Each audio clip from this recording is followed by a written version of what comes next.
fell asleep amid the flowers for a couple of hours on a beautiful day. Daydreamed, I dream of you amid the flowers for a couple of hours. Such a beautiful day.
Hi, I'm Jordan. And I'm Allie, and welcome to the Transcript. This week, we investigate the NHS principal search, Go to the climate emergency walkout. checks out the Twin Team game show, Hamped Up looks into softball and baseball. Wheel of Courses visits Spanish culture and film. And Take a Worst Taste Test diners. On Thursday, a 4-lane highway in southeastern China collapsed, killing at least 48. This event follows extreme rainfall and flooding in the East Asian country. In other news, the United States DEA has proposed reclassifying marijuana as a Schedule III controlled substance from a Schedule I controlled substance. This would federally legalize the drug for medical use and allow easier studies to be conducted on its effects. In local news, a former superintendent for Chicopee Public Schools has been sentenced to a year of probation on 2 charges of submitting false statements to the FBI. The statements were regarding threatening text messages sent to a candidate for Chicopee Police Chief in December of 2021. I'm Michael Torno, and thanks for watching. Since Mr. Worley announced that he would not return as principal in the fall, the school has been searching for someone to take the position. Last Thursday, students, teachers, and selection committee members had the chance to attend a meet and greet with the 2 final candidates. After discussing with those who attended, Ben Taglieri, who has over 20 years of experience in education and is currently employed in Southwick, was selected to fill the role of principal this fall in Mr. Worley's absence.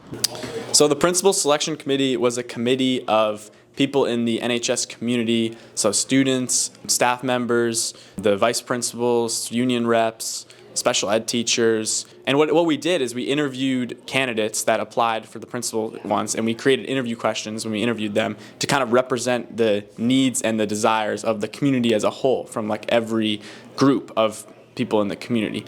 I'm looking for someone who will listen to what the students need from the school in terms of like education and extracurriculars, and also someone who can really address questions with substantial answers, because I think it's really important for students to know what's going on in our school. I think the most important quality in any principal really is just consistent communication with the student body and clear communication. I guess somebody who's going to listen to our opinions and actually take the time to sit down and have a conversation with us. So that's kind of what the committee is for, is to make sure that everybody can have a voice in this process, this very important process of choosing the next leader of our school, hopefully for a very long time.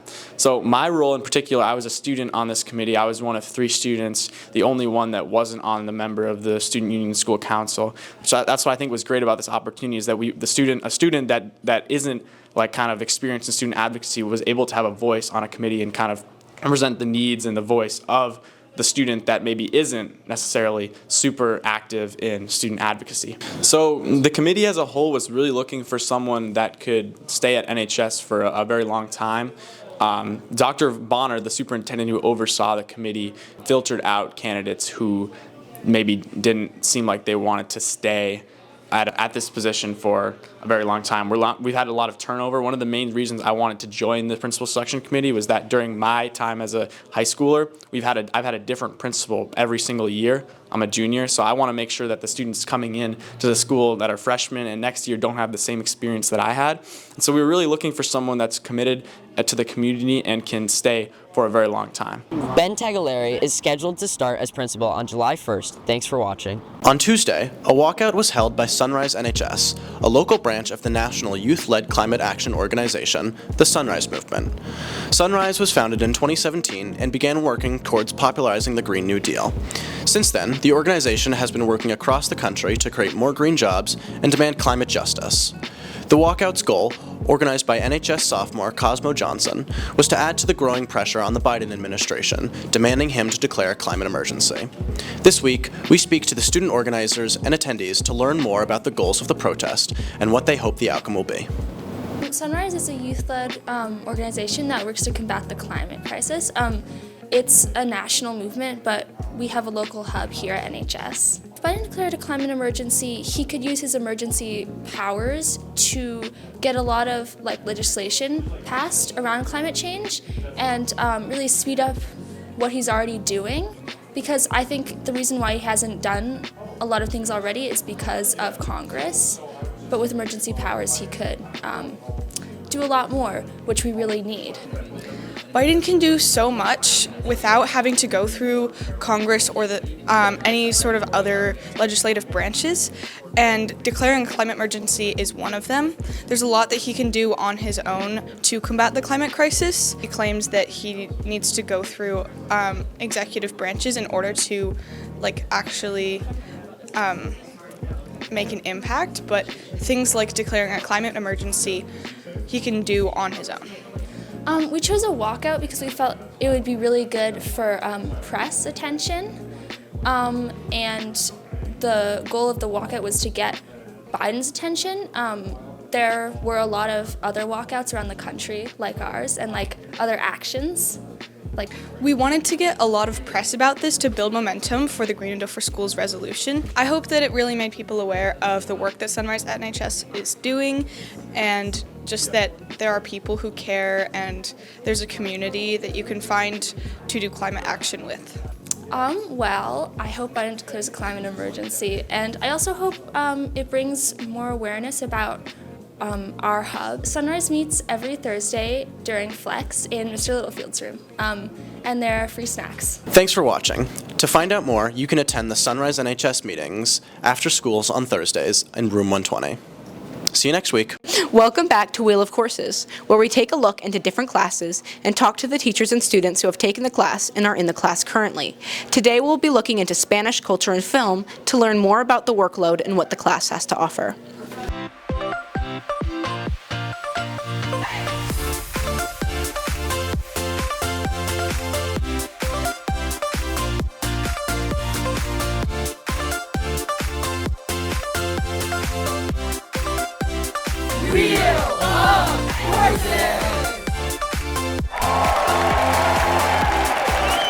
I think what's unique about this class is it's designed to be a class where we're watching movies and talking about the themes that come up in those movies and having all of those conversations, questions asked in Spanish. But this class is 2 to 3 movies a unit, and we have like 5 units. Also, it's like watching a movie and then conversation based ultimately. So it's pretty cool. My favorite part of Spanish culture and film has been watching the recently, I think, Tony or Emmy or Oscar, whatever nominee, film Society of the Snow. It was very good. It was very interesting. I watched it like 3 times.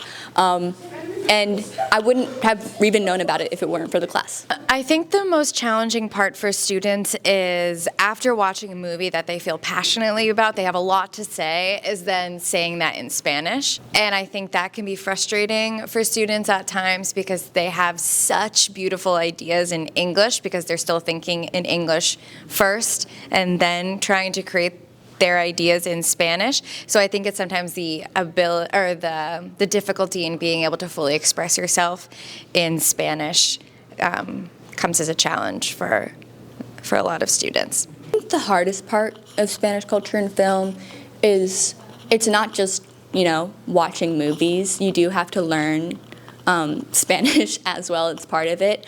I had already taken Honor Spanish 4, so it was easier for me, but you do future and subjunctive, and you go through units just like a regular Spanish class, and it's sort of a mix between that and the movies. It tends to be lesser of a workload than Honor Spanish 4 because both classes are classes that you can take following Spanish 3, where this class is more of a review of the grammatical themes, reiterating those through the movies that we're watching and in the conversations that we're having about the movies. So it tends to be less than Honor Spanish 4, probably significantly less, but we still hold that expectation that everyone's speaking Spanish and trying hard. I would definitely recommend the class. I think it's really cool. I think it's really interesting. It's a good way to sort of immerse yourself in the culture without doing like intense studying like through a book. Thanks for watching. Make sure to talk to Ms. DeMarzo if you're interested in this class. Tune in to next week to learn about more courses. Welcome back to Take Awards. Today we're reviewing diners. We got food from Blue Bonnet and East Hampton Diner. Both of them are diners within the Hampton area. We ordered a black coffee, a corn muffin, blueberry pancake, and home fries from both diners to see which diner is best. Let's dig in. They double cupped us on this one. This is East Hampton. That's the worst coffee I've ever had in my life. So watered down. That's terrible. A palate cleanse. Oh my God. So I'm giving that's a 1 out of 10. 1 out of 10. 1 out of 10. That tastes like coffee flavored like water. I'm gonna give that like a 1. I'm gonna say that was not good. That was watered down, very little flavor. 1 out of 10. Palate cleanse. Palate cleanse. We got the C4 energy back in. On to Blue Bonnet coffee. Okay. If this is not good, I'm going to be very upset. Take a sip. That one's also watered down, but it has some more flavor. A little bitter. It tastes more like black coffee than the other one. Yep. Yeah. The other one just tastes like water, flavored coffee. I'm going to give that a 3 out of 10. Yeah. I give that a 4 out of 10. I'd give it a 5 because I think for black coffee it's pretty solid. Corn muffin. Okay. Let's start with Blue Bonnet.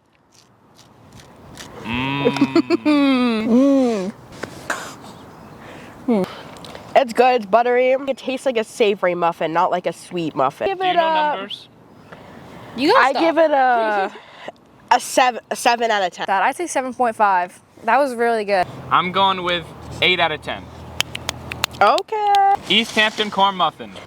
They grilled it horizontally. Ooh, it is grilled though. She's toasted. That's like grilled. Oh my God, that looks gross. These I learned. Ooh. Just use the other butter. Ew. That is gorgeous butter. I've learned a lot working in a diner. East Hampton Diner, bad already. The corn muffin doesn't look bad, but that kind of tastes good. I like it. Oh wait, what a freak is so much better. So that's getting a 3-point deduction in my 3 personal opinion. points? That's a 6 out of 10. points again. 3-point deduction. I'm gonna give that. 3 points. I'm gonna give it a 6. I think that one, it was definitely a little softer, so I'd give it honestly the same though, 7.5. Thank you so much for watching part 1 of Take Awards. Part 1. We'll see you next week for the blueberry pancake and the home fries.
Thanks for watching. Class of 2026 is having a bake sale May 7th before and after school. We're also having a fun day exclusively for the class of 2026 on May 24th. There will be games and water activities. Lastly, we will be having a car wash on June 8th at Weber and Grinnell on King Street. See you next week.